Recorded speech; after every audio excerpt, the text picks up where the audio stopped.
Segundo Reis, capítulo 3.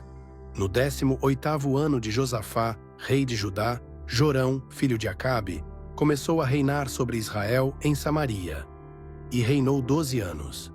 Fez o que era mal aos olhos do Senhor, porém não como o seu pai, nem como a sua mãe, porque tirou a coluna de Baal que seu pai havia feito.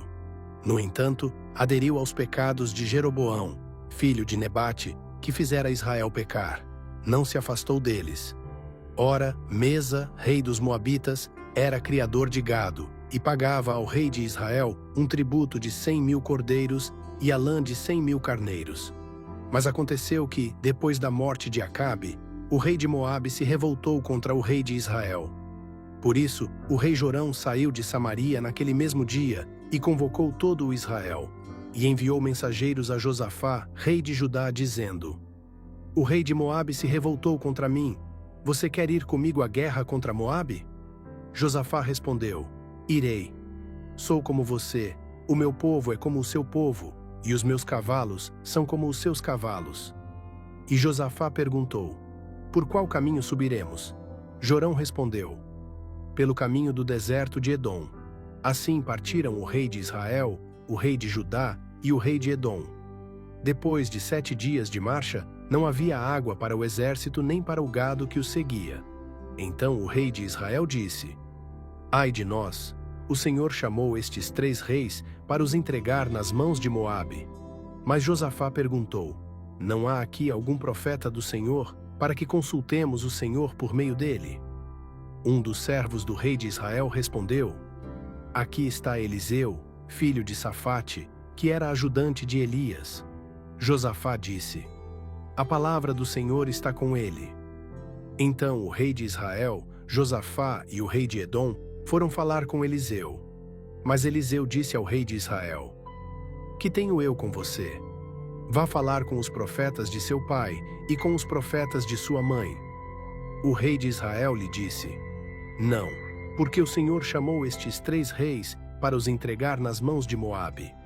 Eliseu disse: Tão certo como vive o Senhor dos exércitos, a quem sirvo, se eu não respeitasse a presença de Josafá, rei de Judá, eu não daria atenção, nem olharia para você. Tragam-me agora um tangedor de harpa. Enquanto o tangedor tocava, o poder do Senhor veio sobre Eliseu, e ele disse: Assim diz o Senhor: Façam neste vale muitas covas.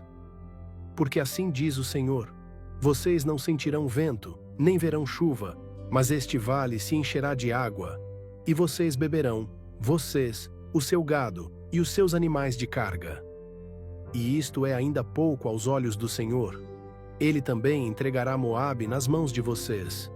Vocês conquistarão todas as cidades fortificadas e todas as cidades principais. Cortarão todas as árvores frutíferas, taparão todas as fontes de água e danificarão com pedras todos os campos bons. Aconteceu que no dia seguinte, na hora da oferta de cereais, eis que vinha água pelo caminho de Edom, e a terra se encheu de água. Quando todos os moabitas souberam que os reis tinham subido para lutar contra eles, convocaram todos os que podiam armar-se, desde os mais jovens até os mais velhos, e tomaram posição na fronteira. Ao levantarem de madrugada, quando o sol resplandecia nas águas, os moabitas viram as águas diante deles vermelhas como sangue, e disseram: Isto é sangue. Certamente os reis brigaram entre si, e um matou o outro. Agora, moabitas, ao despojo. Mas quando chegaram ao arraial de Israel, os israelitas se levantaram e derrotaram os moabitas, os quais fugiram diante deles. Os israelitas entraram em Moabe e também ali derrotaram os moabitas.